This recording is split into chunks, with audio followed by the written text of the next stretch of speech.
Today we're going to be replacing our low beam headlight bulb. So we're on the passenger side of the vehicle. You have this cover. You're just going to twist this counterclockwise and pull it off. So coming down where your headlight is, you got that gray piece right there. You're going to rotate that counterclockwise and pull it straight out. And you can hear it unclip. Just pull it straight out. So these are H7 bulbs, and to remove this from the socket, you're just gonna grab it and pull it straight out.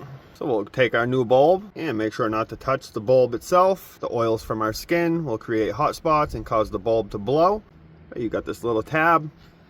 If you look at your socket, you have this area.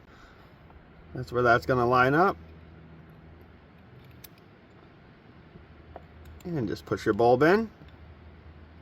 When you go to insert this, you can see it says top right here. So you're going to kind of put it in like this, and these little areas will line up with the grooves, and then you'll just rotate this clockwise. And that's how it should line up before we twist it. And you may need to push in a little bit when you twist this. And you can hear it lock in. Now we'll just grab our cover, put it in, rotate clockwise until it stops and locks in. And coming over to the driver's side, it's going to be the same process. Just rotate this cover counterclockwise and reach in, rotate your connector counterclockwise and pull it straight out.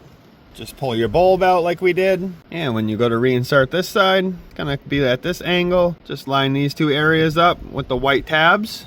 And now just push in and turn clockwise and grab your cover. And rotate that clockwise. And that is how you change your low beam bulb. I will make another video on how to replace your high beam bulbs because it's a totally different process. If this video helped you out, if you could give it a thumbs up. If you have any questions, leave a comment. And if you're not subscribed to my channel, hit that subscribe button.